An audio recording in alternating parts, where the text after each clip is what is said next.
Meet Kathy Noland, a young florist who's about to start her own business. Arriving in the morning to oversee the pre-opening renovations, she has no reason to think she's in danger. That's because she doesn't notice this guy here. His name is Robert Lewis, and he's sitting at a restaurant across from the flower shop.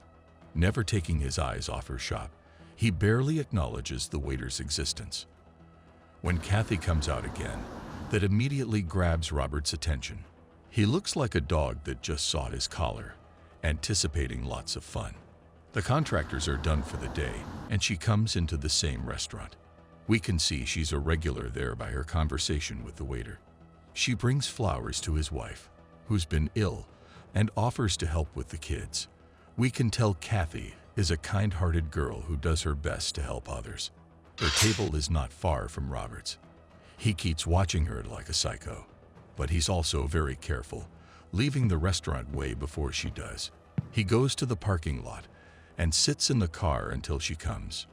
Driving right behind her, he follows her to another parking lot, outside Lay Fitness Center. As her yoga class begins, Robert gets out of the car to snoop on hers. When he gets back, we can see he just took a few things from the trunk and is trying to hide them under the newspaper. It's pretty much a kidnapper starter pack with some duct tape, zip ties, and stuff like that. Things are running smoothly, just like a textbook abduction, until he gets a phone call from a woman named Alondra. He asks her if everything is all right for tonight. Could that be an accomplice? Or maybe he made plans in order to get himself an alibi. Too soon to tell. Inside the building, the instructor is vomiting all kinds of vague stuff about peace and beauty. That seems to work beautifully with the lady students, as we can tell from their locker room gossip. Kathy is talking to a new girl named Jen, and they agree on how charming the instructor is. But Jen takes it to the next level, asking about potential house calls. She says her husband is always working and those love handles are getting rusty. Kathy is such a good girl that this kind of talk makes her blush. Walking to her car, she gets startled by that same girl. Jen wants to get her contact information, despite Kathy's obvious lack of interest in a friendship. Maybe the girl is ready to try new things too, who knows? Robert seems annoyed at the unexpected company, and we now see he also has a gun. Once the third wheel is gone, Robert makes his move. He sneaks up behind Kathy when she is about to get in her car and covers her head in a plastic bag. In total panic, she manages to remove it for a moment and scream for help. Unfortunately, the only person near them is a guy who has a pair of headphones on, and he can't hear a thing. Threatening to kill her if she makes another sound, Robert tapes her mouth and ties her wrists. When he leaves her for a moment to get his car, she begins to roll over, trying to break free or get someone's attention. At that exact moment, the owner of the car right next to her arrives. Robert despairs to see that, but the guy just drives away without a clue. It actually makes it even easier to park close enough to shove her in the trunk without getting noticed by anyone. It's a long drive to his house, and of course, it's in the middle of the woods and isolated from the rest of the world. His first setback is the garage door. It's only halfway open when it jams, but he quickly grabs something to hold it open and finally parks. Home sweet home. She starts to scream as soon as he opens the trunk, grabbing her into the house. Her ankles are hurt and spreading evidence all over the place. Dumping her on the floor of a small room, he turns off the lights and shuts the door, making sure to arrange the furniture in such a way you couldn't even tell there is an extra room there. Kathy is alone in the dark now. While she keeps trying to scream or escape, Robert gets busy tidying up and making some dinner. Then he comes to see the involuntary guest and explains a few things to her. She is now surrounded by concrete walls. They are 4 feet thick and lined with soundproof material. In short, there is no use in screaming. He wants to remove the tape so she can say her name. She nods to agree but obviously disobeys. The moment he removes the tape, she screams her lungs off. With a disappointed look, Robert leads her. In his computer, he now has her every sound recorded. Then he begins to clean up, getting rid of all the evidence. Kathy tries to kick the door open and screams as loud as she can through a small air vent, but doesn't make much progress. In the living room, a few disturbing details add to the mystery of Robert's life.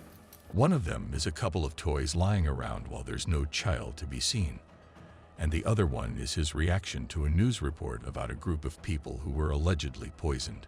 No evidence has been found, and it's now officially declared that they died of natural causes, despite the unusual circumstances. The reporter doesn't say much more, and Robert turns it off with a sad smile. Before getting back to Kathy, he decides to load his gun, carefully putting 5 bullets in the barrel. He can't seem to find the last one. Coming back with a gun doesn't make her calm down at all. He is a bit surprised by that. We're beginning to think this is Robert's first abduction. Trying everything to regain her freedom, Kathy offers him $50,000. She says it's her life savings, but he still says it sounds like a lot of money for a flower girl. Anyway, he is not interested. Trying to make things easier and still sucking at it, he tells her about a bull that fled the slaughterhouse by climbing the wall. Spider Bull made it to the other side before getting caught again, and even though he failed to escape his fate, the bull managed to get his revenge because his meat was poisoned by fear. Kathy ignores that cheerful tale completely. She says someone will find her car and his best option is to let her go before it gets too far. Of course, she promises to keep quiet, but not even Robert is that dumb. He asks her name again, and this time, she tells him. He seems strangely unhappy to hear her say it. Leaving her there, he begins to go through the stuff in her purse, as if trying to confirm that her name is Kathy Noland. While preparing dinner for her, he gets distracted by the news on TV. It's more stuff about that same case. They say the families of the victims are fighting to disprove the toxicology reports. As he should have expected, room service is not met with thankful joy. Kathy takes the opportunity to attack him and run. She makes it to the landline, but he shoots the phone before she can call the cops. Outside the house, it's impossible to hear her desperate screams for help. So she resorts to performance, begging for his mercy until he gets close enough to get smacked. Now he's on the floor, unconscious, and she takes the chance to get her phone. No signal, of course. She cuts the zip tie around her ankles with a kitchen knife and makes sure to hold on to that. But when he comes to, Robert says the knife won't help her much against a loaded gun. He calmly seats down to eat and invites her to join him. He says they should get to know each other a little better, starting from her real name. The puzzled look on her face makes him very angry. He repeats the question with a warning that this is her last chance to tell the truth. When she once again says her name is Kathy Noland, he throws a plate full of food in the middle of her face. Between knives and guns, Robert chooses some salad. As a result, they begin to slap each other all over the place. It becomes evident during the fight that her net worth is not the only mismatch for a flower girl. She also has impressive fighting skills, certainly not learned in those yoga classes. He still knocks her out though, dragging her back to the dungeon. He turns pale at the sight of a laundress car pulling into the driveway. It turns out she's the maid. Robert was so focused on his project earlier that he forgot to give her the day off. She is a bit shocked at his flustered appearance and the general state of the house. He doesn't let her help with any of that, explaining the mess by saying, "It's one of those days." Alondra clearly has never heard of days like these, but she is wise enough to keep her thoughts to herself. And then she mentions Summer. That's Robert's daughter, who is at a friend's house for a sleepover. She'll be back tomorrow. After Alondra leaves, Robert cleans up a little and tends to Kathy's wounds. He's in the shower when she wakes up, and we see she kept her phone with her, but there's still no bars at all. Robert sits down to eat something else, having wasted his dinner on Kathy's face. His TV is apparently as obsessed as he is with the Charleston 3 and the accusations against All Angels Hospital. One of the deceased patients is John Lamptey, and his family successfully proved that he did not die of kidney failure as officially stated. A major cover-up by the hospital is keeping them and 2 other families from learning the actual cause of death of their loved ones. Dinner is still untouched when Robert puts it aside, determined to get the truth out of his prisoner. Kathy repeats her full name and answers all his questions: where she was born, which school she went to, what she studied there. When they get to her previous employment, we begin to wonder if Robert is from HR, and this is nothing but innovative recruiting. Once she's done with all the questions, he starts over from the beginning, making it clear he doesn't believe anything she told him so far. He shoots the wall right above her head to let her know he is serious. Demanding to know her name one more time, he's beginning to sound like a lunatic, except that she now says her name is Natalie. Robert was actually right all along. The flower shop is supposed to be a fresh start for her. Natalie is actually a nurse. Let's try to guess which hospital she was working at until very recently. All Angels, of course. Robert says she surely knows what she is doing here, but then he leaves the room again. He must be too hungry to keep going. The hostage, formerly known as Kathy, begins to work on the floor tiles as soon as he leaves. Watching old family footage of a much happier time, Robert hears the phone ring. The sound is coming from the video, but it reminds him that Natalie's phone was not in the mess he cleaned up after Alondra left. And sure enough, she is dialing 911 and stretching all the way to the air vent. She puts it in her pocket when she hears him coming, but he takes it out and smashes it. Time to continue the interrogation. Then, 3 patients were expected to be discharged soon, and their families were waiting for them to come home, having put their trust in that hospital. But the Charleston 3 left the All Angels in coffins. John Lamptey was the first one, and then Jane Spencer. Alana Lewis was the third one. She was Robert's wife. Natalie tries to argue that she was cleared of any wrongdoing, and the court found no negligence at all. But Robert stops her right there. He's not trying to determine whether or not is the killer. They are way past that point. He wants to know why. Natalie and Alana didn't even know each other. She had no reason to harm her or any of those patients. Alana's toxicology report had huge amounts of alcohol and illegal substances, which was completely unlike her. That's what made him start this crusade, stalking the nurses on duty at the time of her death. And then one of them assumed a new identity and moved far away. Instead of having his soul slowly crushed by a painful lawsuit bound to get nowhere, he decided to make sure justice would be served one way or another.